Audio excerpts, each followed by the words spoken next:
Okay, இப்போ இந்த ground இருக்கு இல்லையா, இந்த இடத்துல கண்ணை மூடிட்டு இதை கனெக்ட் பண்ணிக்கலாம். ஓகேவா, கருப்பு கலர் வயரை கனெக்ட் பண்ணியாச்சு கிரவுண்ட்ல. சரி, நம்ம ரெக்யர்மெண்ட்ஸ்க்கு ஏற்ற மாதிரி தான் இந்த பாசிட்டிவ் ப்ரோபை கனெக்ட் பண்ணணும். அது எப்படி கனெக்ட் பண்ணணும் அப்படின்னா, இந்த இடத்துல பாத்தீங்கன்னா கொடுத்துருக்காங்க 10 ஆம்பியருக்கு மேல இருக்க ஒரு கரண்ட்டை நீங்க மெஷர் பண்ண போறீங்க. அது ஏசி கரண்டா இருந்தாலும் சரி, பல்ஸா இருந்தாலும் சரி. 10 ஆம்பியருக்கு மேல, 10 ஆம்ப்ஸ்னா ரொம்ப அதிகமான கரண்ட், அந்த அளவுக்கு மேல இருக்க கரண்ட் வந்து நீ வந்து மெஷர் பண்ண போற அப்படின்னா, இந்த மேல இருக்க ப்ரோப்ல வந்துட்டு மேல இருக்க ஹோல்ல இந்த பாசிட்டிவ் ப்ரோபை வந்து சொருகிக்கலாம். அதே மாதிரி வோல்டேஜ், ஓம்ஸ், மில்லி ஆம்ஸ்ல கரண்ட், வோல்டேஜ்ல நீ வோல்டேஜ் மெஷர் பண்றதா இருந்தாலும் சரி, ரெசிஸ்டன்ஸ் மெஷர் பண்றதா இருந்தாலும் சரி, இல்ல மில்லி ஆம்ஸ்ல கரண்ட்டை மெஷர் பண்றதா இருந்துச்சுன்னா நீ வந்துட்டு இந்த ஹோல்லே வந்துட்டு கொடுத்துக்கலாம். அவங்களே டெஃபனிஷனை தெளிவா கொடுத்துருக்காங்க. ஸோ நம்ம இப்ப இதுல கொடுத்துக்கலாம். ஓகே தானே, கொடுத்தாச்சு. சரி, இப்ப இதை வச்சு எப்படி வோல்டேஜ் மெஷர் பண்றது அப்படின்னு வந்து நம்ம பார்ப்போம். நல்லா கவனிச்சுக்கோங்க. இது வந்து ஆஃப்ல இருக்கு இப்ப. ஓகேவா, இப்படி ஸ்ட்ரைட்டா இருந்துச்சுன்னா ஆஃப்ல இருக்கு.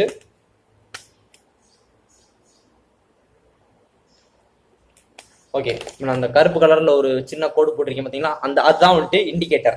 அந்த இடத்துல தான் இப்ப இருக்குன்னு அர்த்தம். இது ஆஃப்ல இருக்கு. ஓகே, இப்ப இந்த இடத்துல பாருங்க வோல்டேஜ்னு கொடுத்துருக்காங்க. டைரக்டா நேரா ஒரு கோடு போட்டிருக்காங்க, தெரியுதா? அப்படி நேரா ஒரு கோடு போட்டா அதுக்கு பேர் வந்துட்டு டிசி வோல்டேஜ். ஓகேவா, இந்த டாட் டாட்டா போட்டிருக்காங்கன்னா பல்ஸ் அப்படின்னு அர்த்தம். Voltage pulse. பல்ஸ் எதுக்கு யூஸ் பண்றோம் நம்ம பின்னாடி படிப்போம். சோ இதே இந்த இடத்துல ஒரு டில்டட் சிம்பிள் ஒன்று கொடுத்துருப்பாங்க வோல்டேஜுக்கு. டில்டட் சிம்பிள் இப்படி ஒண்ணு, அது என்ன இண்டிகேட் பண்ணுதுன்னா அது வந்து ஆல்டர்னேட்டிங் கரண்ட், ஆல்டர்னேட்டிங் வோல்டேஜ் வந்து நீ மெஷர் பண்றதுனா இது. ஓகே, இப்போ டைரக்ட் வோல்டேஜ் வந்து நம்ம எப்படி மெஷர் பண்றதுன்னு பார்ப்போம். இதுலயே வந்து கொடுத்துருக்காங்க பாருங்க, நமக்கு 20, 200, 1000 அப்படின்னா என்னன்னா 20 வோல்டேஜுக்குள்ள நீ மெஷர் பண்ணணும்னா இந்த இடத்துல வச்சுக்கோ. 200 வோல்டேஜுக்குள்ள மெஷர் பண்ணணும்னா இந்த இடத்துல வச்சுக்கோ. 1000 வோல்டேஜுக்குள்ள மெஷர் பண்ணணும்னா இந்த இடத்துல வச்சுக்கோ. ஓகேவா, இது வந்து அதே மாதிரி milli voltage, 200 milli voltage, 2000 milli voltage, 200 milli voltage, அதுக்கு இந்த இடத்துல வச்சுக்கோ. ஓகே, 200க்குள்ள ஏசி வோல்டேஜ், 200 வோல்டேஜுக்குள்ள ஏசி வோல்டேஜ் மெஷர் பண்ணணும்னா இந்த இடத்துல. 200க்கு மேல போயிருச்சுனாலே 750 வரைக்கும் மேக்சிமம் இது மூலம் மெஷர் பண்ணிக்கலாம். ஓகேவா, இதே இது ரெசிஸ்டன்ஸ் மெஷர் பண்ணணும், அதே கான்செப்ட் தான். அப்படியே கீழே திருப்பணும்னு வச்சுக்கோங்க. இங்க பாருங்க, இங்க வந்து 200 இருக்கு, இப்படி மெஷர் பண்ணிக்கலாம்.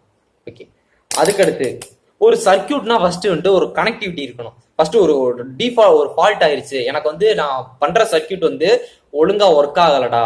ஒரு லைட்ல வச்சு ஒரு பல்பை வச்சு எரிய வைக்கிறீங்க, எனக்கு இது ஒழுங்கா ஒர்க் ஆகலடா. என்ன பிரச்சனையா இருக்கும்? கனெக்ஷன் ஒழுங்கா இருக்கான்னு எப்படி பாக்குறது? இந்த இடத்துல பாருங்க, ஒரு பீப் சவுண்ட் மாதிரி கொடுத்துருப்பாங்க, சவுண்டுக்கான அந்த இதை கொடுத்துருப்பாங்க. இது எதுக்குன்னா கனெக்டிவிட்டி டெஸ்ட் பண்றதுக்கு அப்படின்னு சொல்லலாம்.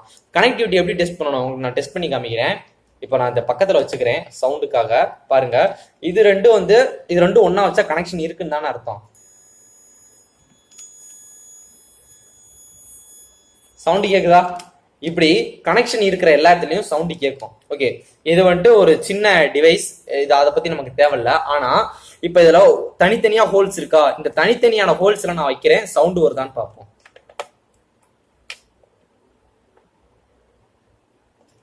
வரல, சவுண்டு வரல. ஓகே ஓகே, இதே இது இத பாருங்க, இத ஃபுல்லா நான் பின்னாடி கனெக்ட் பண்ணிருக்கேன், சால்டரிங் வச்சு கனெக்ட் பண்ணிருக்கேன்ல. இப்போ இதுல வச்சு வைக்கிறேன், வருதான்னு பார்ப்போம்.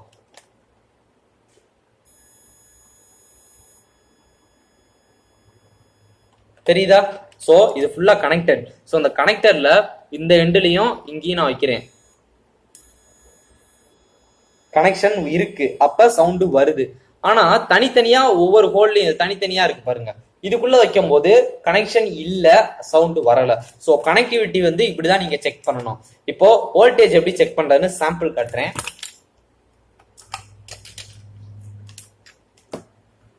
சோ ஃபர்ஸ்ட் நம்ம என்ன பண்ணணும், இது வந்து வோல்டேஜ் செக் பண்றதுக்காக டியூரசெல் பேட்டரி நம்ம எடுத்துக்கிட்டோம். ஓகே, வோல்டேஜ்ல எங்க வைக்கணும், இப்போ வந்து 20 வோல்டேஜ்க்குள்ளதான் நம்ம செக் பண்ண போறோம். இது 20 வோல்டேஜ்க்குள்ளதான் இருக்க போகுது, அதனால 20 வோல்ட் வச்சுக்கிறோம். ஓகே, வச்சாச்சா? இப்போ இது வந்து பாசிட்டிவ் எடுத்து பாசிட்டிவ்ல கொடுக்கணும், நெகட்டிவ் எடுத்து நெகட்டிவ்ல கொடுக்கணும். பாருங்க, 1.5க்கு பதிலாக 1.6 வோல்ட் காட்டுது.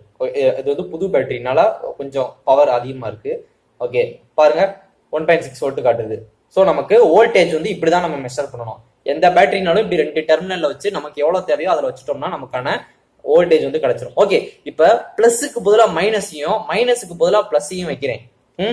என்ன சொல்ல வரேன்னா இது அப்படியே போலாரிட்டி மாத்தி வைக்கிறேன். இப்ப என்ன பண்ணுதுன்னு பார்ப்போம். போலாரிட்டி மாத்தி வைக்கிறேன்.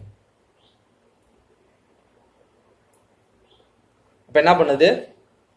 மைனஸ்ல காட்டும். மைனஸ்ல காட்டுதா? ஆமா, அதேதான் மைனஸ்ல காட்டும். சோ போலாரிட்டி மாத்தி வச்சா வோல்டேஜ் எப்படி காட்டும்ன்றத நீங்க நல்லா புரிஞ்சுக்கிட்டீங்க. மைனஸ்ல காட்டும். மைனஸ்ல காட்டுச்சுன்னா நீங்களும் தெளிவா புரிஞ்சுங்க. டே தப்பா வைக்கிறோம் அப்படின்றத புரிஞ்சுக்கணும். ஓகே, இப்ப ஏசி வோல்டேஜ் எப்படி மெஷர் பண்ணலாம்னு பார்ப்போம்.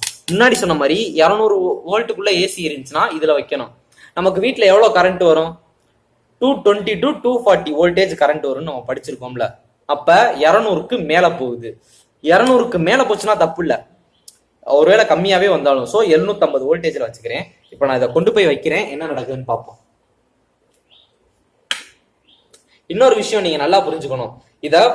இது பாசிட்டிவ் ப்ரோப், இது நெகட்டிவ் ப்ரோப். ஏசில பாசிட்டிவும் நெகட்டிவும் ஒரு செகண்டுக்கு 50 தடவை இந்தியாவோட கரண்ட் லைன்ல சேஞ்ச் ஆகுமே. இப்ப நான் பாசிட்டிவும் நெகட்டிவும் கொண்டு போய் எங்க வைக்கிறது? யோசிச்சிங்களா யாராச்சும்? தப்பே இல்லை, எதுல வேணாலும் வச்சுக்கலாம், இது கரெக்டா காட்டும். ஓகேவா? சோ பாருங்க, 222 வோல்ட் காட்டுது, தெரியுதா? 222 வோல்டேஜ் காட்டுது. ஓகே, சோ இப்படிதான் நம்ம எந்த கரண்ட்னாலும் சேஃப்டி ப்ரிகாஷன்ஸோட எதை வேணாலும் இந்த மல்டிமீட்டரை வச்சு செக் பண்ணிக்கலாம். சோ ஓம்ஸ் ரெசிஸ்டன்ஸ் எப்படி செக் பண்றதுன்னு நான் உங்களுக்கு சொல்லி தரேன். ஓகே, அதேதான். இப்ப பாருங்க, இது ஒரு ரெசிஸ்டர். இதை நம்ம எப்படி வேணாலும் வச்சுக்கலாம். பிரெட் போர்டில் அசம்பிள் பண்ணியும் வச்சுக்கலாம். உங்களுக்கு தெரியறதுக்காண்டி நான் இப்படி மேல வைக்கிறேன் கையோட. ரெசிஸ்டரு நான் சும்மா இப்படி வச்சு பிடிச்சிக்கிறேன். ஓகேவா? அதை பிடிச்சிக்கிட்டேன். இப்போ திருப்பி 200ல வைக்கிறேன். 200ல வச்சோன்னே எனக்கு என்ன காட்டுது? 99 காட்டுது. அப்ப இதோட ரெசிஸ்டன்ஸ் எவ்வளோ? 100 ஓம்ஸ். ஓகேவா? 100 ஓம்ஸ். இதே இது இங்க காட்டல, ஒருவேளை இதுக்கு மேல இதோட பெரிய ரெசிஸ்டர் வச்சு காட்டுறேன். ஓகேவா?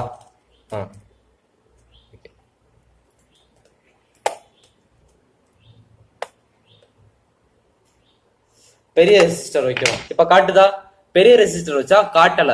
அப்ப என்ன பண்ணணும்? நம்ம இதை வந்து அடுத்த இதுக்கு மோடுக்கு ஷிஃப்ட் பண்ணணும். ஷிஃப்ட் பண்ணோடனே காட்டிடுச்சு பாத்தீங்களா? இது வந்து 500 ஓம்ஸ். ஓகேவா? இப்படிதான் வந்து நம்ம ரெசிஸ்டன்ஸ் எவ்வளவு அப்படின்றத மல்டிமீட்டர் வச்சு பாக்குறது. சோ இந்த மல்டிமீட்டரோட இம்பார்ட்டன்ஸ் ரொம்ப பிடிச்சுங்க. இந்த மல்டிமீட்டரோட ரேட் ஒன்றும் இல்லை, ஒரு 200 ரூபாயில இருந்து இருக்கு. 100 ரூபாய் 200 ரூபாயில இருந்து இந்தியாவில சீப்பா கிடைக்கும். அதுக்கப்புறம் இந்த பிரெட் போர்டு 100 ருபீஸ் தான். சோ நம்ம இதுக்கு ரொம்ப செலவு பண்ண போறது கிடையாது, நம்ம நாலேஜுக்காக. ஆனா இதை வச்சு நம்ம பல விஷயங்கள் புதுசா கத்துக்கலாம். ஓகேவா? இது சீப்பா மார்க்கெட்ல அவைலபிளா இருக்கிறது தான். ஆனா இதோட வேல்யூ இஸ் வெரி ஹை.